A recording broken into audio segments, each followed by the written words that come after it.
So our next speaker is Dr. Sangeeta Roy. She is a dear friend and she was with us as an SR and SGR, and now she is having her own hospital here in Kolkata. So she'll be giving a talk on surgical management in macular pathologies. Good afternoon, everyone. Good afternoon, everyone. So I'll be presenting few surgical cases. I'll just go through few surgical cases, and I will just tell a few points as I go through the steps. So this is a case of an epiretinal membrane. As you can see, there is almost a macular pucker over there. So this is a case of idiopathic ERM, and this patient received multiple injection of anti-VEGF before coming to me. And as you can see, that it is a full pucker now, and so after checking for PVD,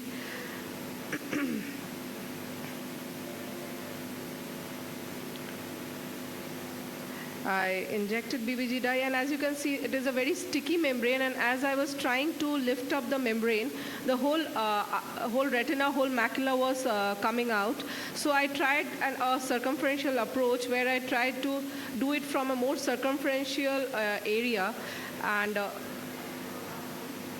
then slowly come towards the fovea. I just did the cataract surgery before, so the media is a bit haze. So all around the macula, I picked up the ERM and brought it near the macula. Here I was trying to relieve it from the macula, but as you can see that almost the foveal pigments, they were coming off. So I stopped here and I went from the other side and peeled the membrane, and then it came off. And then, as usual, injected the dye again, peeled most of the iLM. It comes out with such a sticky ERM, but if anything is left, then we take out. And definitely there was a bit of vitreous sticking here or there. I removed all those parts. I tried to do a big iLM peeling in ERM cases also, and did air fluid exchange and closed it.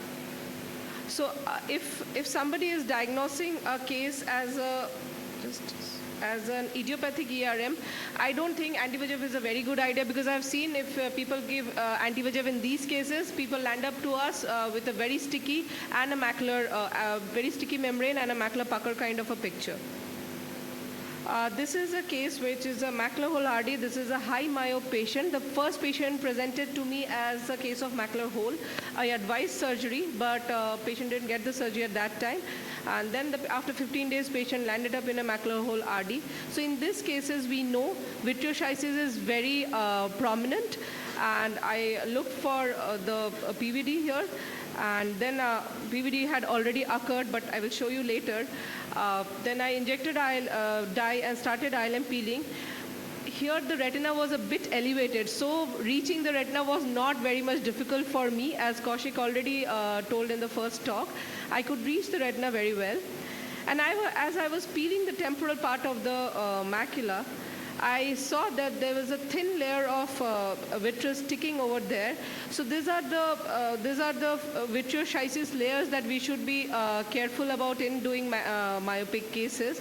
Then I slowly took my cutter, and with low suction, I induced the PVD, and then I did my iLM peeling. Here I plan to do a inverse peel, because in these cases the RP is not very good, and I was not very sure. I didn't want any recurrence in this case, so I did an inverted peel in this case.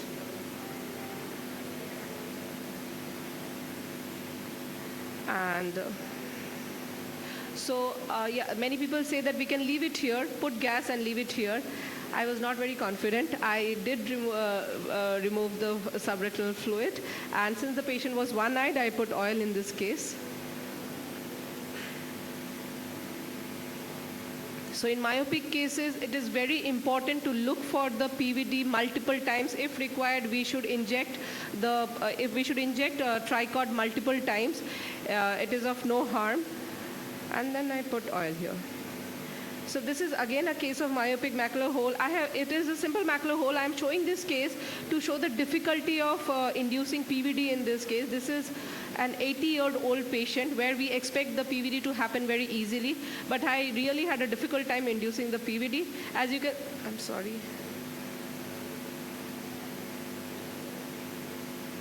As you can see, I tried all my instruments. I tried my cutter. And now I am trying to induce it with the extrusion. I again put tricot, and then I am trying to induce the PVD. So I tried all the things that I have learned from my teachers in RPC. Everything I tried, and finally I could induce the PVD. And after injecting dye, I started doing the ILM peeling. Here, as you can see, the contrast is not very good. So many people do the ILMs, do the staining under air. I do it under fluid. In this case, it was a little bit difficult to visualize the ILM, but I could manage it.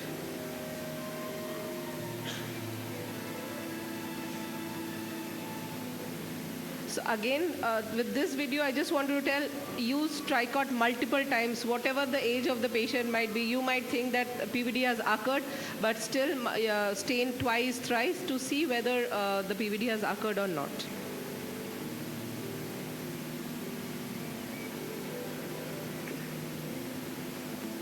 I did air fluid exchange and then put gas.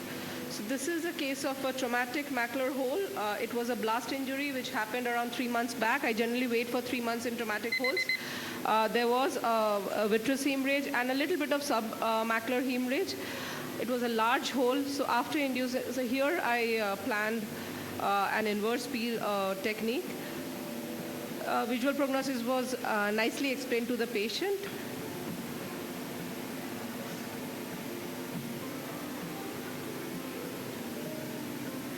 So I tried to do a large ILM peel here and put the ILM back on the macular hole.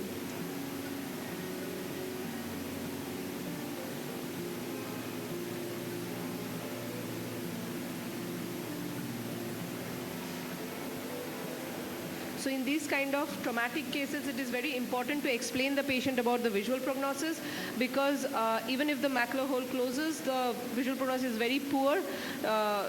They don't behave like idiopathic macular holes. And this is my last case. It is a case of a submacular hemorrhage. The patient presented with a ruptured ram with a premacular and submacular hemorrhage. So here, after inducing the PVD,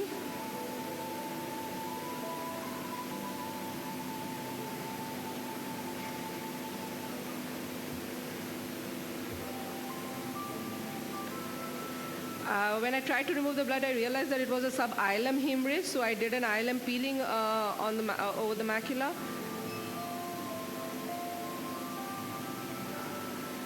Here the ILM is elevated, so ILM peeling is quite easy in these cases. And after that, I removed, this part was a little bit of clotted blood around the ram. And this is the sub-ILM part, which I removed with the help of extrusion.